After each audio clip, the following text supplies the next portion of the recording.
Hello friends, నమస్తే. Welcome back to tarot with Shri Vishishta. మీరందరూ కూడా ఆనందంగా ఆరోగ్యంగా ఉన్నారని ఆశిస్తున్నాను.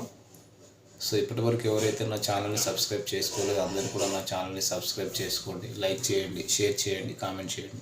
మీరు లైక్ చేస్తే నా ఛానల్ ముందుకు వెళ్తుంది, సరేనా? సరే. సో ఇంకా వచ్చేసి ఎవరికైనా సరే పర్సనల్ రీడింగ్ కావాలనుకుంటే డిస్ప్లేలో అండ్ డిస్క్రిప్షన్లో నా మొబైల్ నెంబర్ క్లియర్గా మెన్షన్ చేస్తుంది. మీరు దాన్ని కాల్ కానీ వాట్సాప్ కానీ చేసి పర్సనల్ రీడింగ్ తీసుకోవచ్చు. రీయూనియన్ మేనిఫెస్టేషన్ టెక్నిక్స్ కావాలన్నా, రీయూనియన్ రెమెడీస్ కావాలన్నా నన్ను అప్రోచ్ అవ్వండి. So I have mention my contact details in description. Okay. So ఇంకా ఎవరికైనా సరే పెళ్లి సమస్యలు, ప్రేమ సమస్యలు, వివాహంలో సమస్యలు, ప్రేమికుల మధ్య గొడవలు, నరదృష్టి, నరదోష, బ్లాక్ మ్యాజిక్, విద్య, వ్యాపారము, ఒక వ్యాపారంలో ఒక స్టెబిలిటీ, గ్రోత్ లేకపోవడము, కోర్ట్ ఇష్యూస్, ఆస్తి తగాదాలు, సో ప్రేమికుల మధ్య గొడవలు, ఓకేనా? సో రిలేషన్షిప్లో స్టక్ అయిపోయిన వాళ్ళు, సో వీటికి సంబంధించి ఏదైనా సరే మీకు పరిహారాలు కావాలంటే నన్ను అప్రోచ్ అవ్వచ్చు, సరేనా? సరే. ఇంకా పూర్తి జాతకం కావాలన్నా కూడా నన్ను అప్రోచ్ అవ్వండి. మీకు పూర్తి హారోస్కోప్, పూర్తి జాతకం కూడా మీకు ప్రొవైడ్ చేస్తాను. ఇంకా మరి ఈరోజు తిథి వార నక్షత్రం ప్రకారము శ్రీ విశ్వావసు నామ సంవత్సరం, దక్షిణాయం, శరదృతువు, కార్తీక మాసం. ఇది కార్తీక మాసం స్టార్ట్ అయిపోయింది నిన్న నుంచే. సో కార్తీక మాసము తదియ, విశాఖ నక్షత్రము. సో మరి ఈరోజు మిథున రాశి వాళ్ళకు, కుంభరాశి వాళ్ళకు చెప్తాను. సో మిథున రాశి వాళ్ళు వచ్చి ఇష్టదేవత ఆరాధన చేసుకోండి. మిథున రాశి వాళ్ళు, తులారాశి వాళ్ళు వచ్చేసి దుర్గామాత ధ్యానం చేసుకోండి, దుర్గాదేవిని సందర్శించుకోండి తులారాశి వాళ్ళు, సరేనా? సరే, మనం ఈరోజు రీడింగ్ స్టార్ట్ చేద్దాం.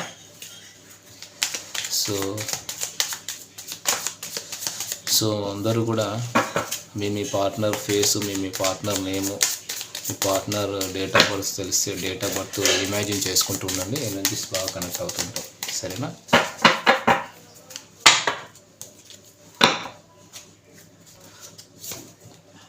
Hanged man. Okay. So 9 of wands, చాలా స్టక్ ఎనర్జీలో ఉన్నారు. 5 of swords, temperance, 5 of pentacles, 8 of swords, the empress, 5 of wines. Okay, ఈ కార్డ్స్ నేను క్లారిఫై చేస్తాను. ఓకే. సో ఇక్కడ ఏంటంటే మీ ఇద్దరి మధ్య డెఫినెట్గా మేము ఇద్దరి మధ్య ఉన్న గొడవల్ని, కాన్ఫ్లిక్ట్స్ని రిజాల్వ్ చేసుకొని, బట్ మళ్ళీ ఎక్కడో స్టక్ అయిపోతున్నారు మైండ్లో.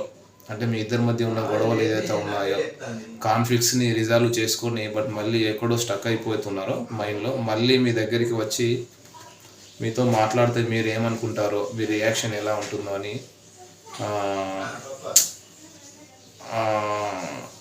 ఏమవుతుందో అది కూడా తను ఇమాజిన్ చేసుకొని అదే కరెక్ట్ అని నమ్మి స్టాప్ అయిపోతున్నారు అనమాట.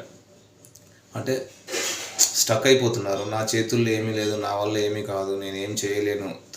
తన తప్పులు చేసి యాక్షన్ మీరు తీసుకోవాలంటే ఎక్కడ కుదురుతుంది? సో రిలేషన్షిప్లో ఉన్నప్పుడు కూడా మీరే యాక్షన్ తీసుకుంటూ మీరే ఎఫర్ట్స్ పెడుతూ ఉన్నారు. సో మీరేమో యాక్టివ్ పర్సన్, వాళ్ళేమో స్లీపింగ్ పర్సన్. ఇలాగే ఉంది ఇక్కడ. అంటే రిలేషన్ అనేది బోత్ సైడ్స్ ఈక్వల్గా ఉండాలనేది తనకు తెలియదా? సో ఇప్పుడు కూడా తను అలాగే ఆలోచిస్తున్నారు. సో చూద్దాం ఇంకా. అంటే ఇక్కడ చూస్తున్న వ్యూవర్స్ మేల్ ఆర్ ఫీమేల్ ఎవరైనా సరే, సో డివైన్ ఫెమినైన్ ఉందా, మాస్క్యులైన్ ఎనర్జీ ఉందా? ఇక్కడ టారో ఎనర్జీస్ని రీడ్ చేస్తుంది. సో డివైన్ ఫెమినైన్లో ఉన్నవారు ఇది నోట్ చేసుకోండి. డివైన్ మాస్క్యులైన్లో ఎవరు ఉన్నారో ఇది నోట్ చేసుకోండి, మేల్ ఆర్ ఫీమేల్ ఎవరైనా సరే. సో ఇక్కడ మీ పర్సన్కి ఎక్కడైనా నేచర్కి వెళ్ళిపోయి, ఓకేనా? సో ఇక్కడ అందరికీ దూరంగా వెళ్ళిపోయి హీల్ అవ్వాలనే ఆలోచన ఉంది. సో మేబీ మీ పార్ట్నర్ ఎనర్జీస్ చూస్తున్నాం కాబట్టి మీ పర్సన్ గురించి ఆలోచిద్దాం ఇక్కడ. సో తాను హీల్ చేసుకోవడానికి ఎక్కడికైనా దూరంగా వెళ్ళి నేచర్కి వెళ్ళి హీల్ అవుదామని ఆలోచిస్తున్నారు వీళ్ళు. సో ఫస్ట్ ఆఫ్ ఆల్ ఇక్కడ మీ ఇద్దరి మధ్య ఏజ్ గ్యాప్ వచ్చేసి, ఏజ్ గ్యాప్ కానీ మీ ఏజ్ గ్యాప్ కానీ తన ఏజ్ కానీ నేను చెప్తాను. ఇక్కడ ఏజ్ వచ్చేసి 45, 44, 39, 40, 41, 32, 33, 30, 31, 71, 28, 38, 39, 21, 20 అండ్ 44, 79, 19 ఇలా ఉన్నాయి.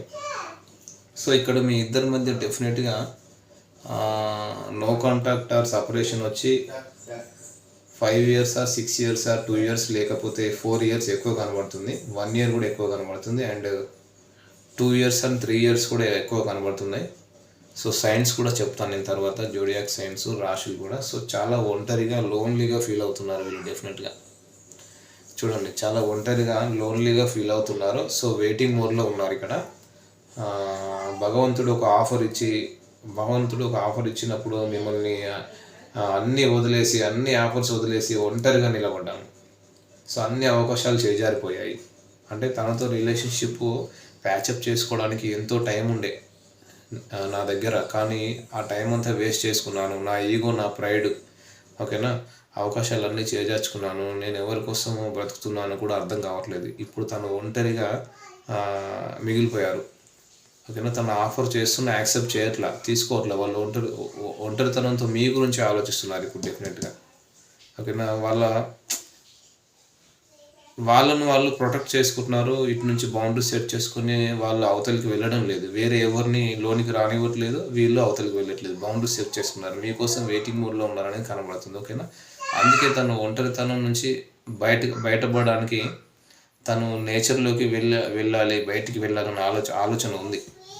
అంటే ఇక్కడ ఏంటంటే తనను తానే బ్లేమ్ చేసుకుంటున్నారు, ఇక్కడ తనను తానే తిట్టుకుంటున్నారు, తనను తానే బ్లేమ్ చేసుకుంటున్నారు. అంటే తనతో తానే మాట్లాడుకుంటున్నారు. నా మనసులో ఏం జరుగుతుందో నేను వినకుండా అవతల వాళ్ళు, బయట ప్రపంచం ఏమనుకుంటారో, ఎదుటి వాళ్ళు ఏమనుకుంటారో, వాళ్ళు ఏమనుకుంటారో, వీళ్ళు ఏమనుకుంటారో ఆలోచించాను తప్ప మరి నాకేం కావాలని నేను ఆలోచించలేదు, ఓకేనా. సో ఇప్పుడు చాలా ఎమోషనల్ అప్సెట్లో ఉన్నారు, ఒంటరితనంతో ఫీల్ అవుతున్నాను. నేను తీసుకున్న డెసిషన్ వల్ల నా పర్సన్కి ఎలాంటి బ్రేక్స్ అవుతాయి, ఎలాంటి ఎఫర్ట్స్ ఎలా ఎఫెక్ట్ అవుతుందని నేను ఆలోచించలేదు. అందరూ నన్నే తప్పట్టున్నారు, అంటే అందరూ నన్నే తప్పట్టున్నారు, నువ్వే మిస్టేక్ చేసావన్నారు. కరెక్టే కదా. తను విక్టిమైజ్డ్, తనను తానే బ్లేమ్ చేసుకుంటున్నారు ఇక్కడ. ఇంకొక సినారియోలో ఏంటంటే ఎమోషన్స్ని బ్యాలెన్స్ చేసుకుంటూ ఓపికతో ఉన్నారు, ఓకేనా. సో కమ్యూనికేషన్ చేయాలి అనుకుంటున్నారు, మీతో క్లియర్ కమ్యూనికేషన్ చేసి మీకు ఏం చెప్పాలి అనుకుంటున్నారో కన్వే చేయాలనుకుంటున్నారు. సో ఏదైతే చెప్పాలనుకుంటున్నారో అది చెప్పాలనుకుంటున్నాను. మన ఇద్దరి మధ్య ఈ కాన్ఫ్లిక్ట్స్ని క్లియర్ చేసుకుందాం, మన ఇద్దరి మధ్య ఈ డిస్కషన్స్, ఈగో క్లాషెస్ వద్దు. నేను చాలా మిస్ అవుతున్నాను, నేను చాలా ప్రేమిస్తున్నాను నేను. So I'm sorry, please unblock me. So ఇక్కడ కొంతమంది అన్బ్లాక్లో కూడా పెట్టారు సోషల్ మీడియాలో. సో మనసు కొట్టుకుంటుంది, సో మీతో మాట్లాడాలని ఉంది కానీ మాట్లాడలేకపోతున్నారు. సో ఇక్కడ ఏంటంటే మీ ఇద్దరి మధ్య ఏదైతే పాస్ట్లో గొడవలు జరిగాయో, గొడవల్ని, కాన్ఫ్లిక్ట్స్ని అన్నీ రిజాల్వ్ చేసుకోవాలనుకుంటున్నారు అనమాట. చూడండి, మీ పర్సన్ చాలా స్టబాన్, ఈగోయిస్టిక్ పర్సన్ వీళ్ళు. సో ఎమోషనల్గా చాలా బ్రేక్ అయిపోయారు, అంటే మానసికంగా మనసు విరిగిపోయిందనమాట. తనకి ఆ ధైర్యం లేదు. సో మీ దగ్గరికి వచ్చి మిమ్మల్ని ఫేస్ చేసే ధైర్యం లేదు. ఎందుకంటే ఒకవేళ తను మీ దగ్గరికి వస్తే మీరు అడిగే క్వశ్చన్స్కి వాళ్ళ దగ్గర సమాధానం లేదు, ఓకేనా. డెఫినెట్గా మీరు గొడవ చేస్తారు ఇక్కడ, డెఫినెట్గా మీరు గొడవ చేస్తారు. మీరు అడిగే క్వశ్చన్స్కి వాళ్ళ దగ్గర సమాధానం లేదు, గొడవ ఖచ్చితంగా జరుగుతుంది, దానిలో మాత్రం డౌటే లేదు. ఎందుకంటే మీ మనసులో ఈ డౌట్స్ క్లారిఫై కాకుండా డౌట్స్ పెట్టుకొని ఇప్పుడు మీ ఫ్రస్ట్రేషన్ కూడా అదే, తను ఏమీ క్లారిటీ ఇవ్వలేదు అన్నమాట. మీ పర్సన్ ఎవరైతే ఉన్నారో ఏం క్లారిటీ ఇవ్వలేదు, అది మీరు అడగాలనుకుంటున్నారు. అవన్నీ అడిగితే తన దృష్టిలో మీరు కావాలనే గొడవ పడుతున్నారు. అంటే ఒక విక్టిమైజ్డ్ మైండ్ సెట్ అనమాట. మీ పార్ట్నర్ ఎవరైతే ఉన్నారో చాలా ఈ విక్టిమైజ్డ్ అండ్ ఈగోయిస్టిక్ పర్సన్, ఓకేనా. సో ఇక్కడ ఏంటంటే మళ్ళీ మీ దగ్గరికి వచ్చి మీతో మాట్లాడి ఈ రిలేషన్ ప్యాచప్ చేసుకోవాలంటే ఒక ధైర్యం సరిపోవట్లేదు అనమాట, అంటే ముఖం చెల్లట్లేదు. బట్ ఏదేమైనా సరే తన మనసులో అయితే మీరు ఉన్నారు, తన ఈ రిలేషన్లో ఒక ఎఫర్ట్ అయితే పెట్టాలనుకుంటున్నారు. సో ఇంకోటి ఏంటంటే మీతో కమ్యూనికేట్ చేయాలనుకుంటున్నారు, మీతో క్లియర్గా కమ్యూనికేట్ చేసి మీకు ఏమైతే చెప్పాలనుకుంటున్నారో అది చెప్పాలనుకుంటున్నారు. బట్ వాళ్ళు ఏదైతే ఎక్స్ప్రెస్ చేయాలనుకుంటున్నారో ఆ టైంలో మీరు చాలా క్వశ్చన్స్ అడుగుతారు, వాళ్ళ దగ్గర మాత్రం సమాధానం ఉండదు. సో అదండి, మరి ఎనర్జీస్ ఎవరు కానీ మీరే చూసుకోండి, ఓకేనా. సో అట్లీస్ట్ మీకు ఎనర్జీస్ చూడండి.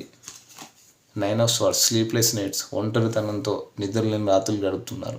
మిమ్మల్ని ఫేస్ చేసే ధైర్యం ఇప్పుడు వీళ్ళకి లేదు, చాలా ఒంటరితనంతో లోన్లీగా బాధపడుతున్నారు అన్నమాట. సో ఇప్పుడు వాళ్ళు మీ దగ్గరికి వచ్చి మాట్లాడినా సో మీరు అడిగే క్వశ్చన్స్కి వాళ్ళ దగ్గర సమాధానం ఉండదు అన్నమాట. చాలా లోన్లీ, ఎందుకంటే తప్పు చేసిన తను రిలేషన్షిప్లో బ్యాలెన్స్ అనేది వీళ్ళు మెయింటైన్ చేయలేదు. అది సో మరి ఇవి వచ్చేసి ఎనర్జీస్ ఫ్రెండ్స్. మరి ఎనర్జీస్ ఎవరో కానీ మీరే చూసుకోండి. అట్లీస్ట్ ఒక 20-30% మీకు ఈ ఎనర్జీస్ మ్యాచ్ అయినా కూడా ఇది మీ రీడింగ్ లాగా తీసుకొని మీ పర్సనల్ రీడింగ్ అనేది తీసుకోవచ్చు. ఓకేనా friends? Thank you friends, all the best.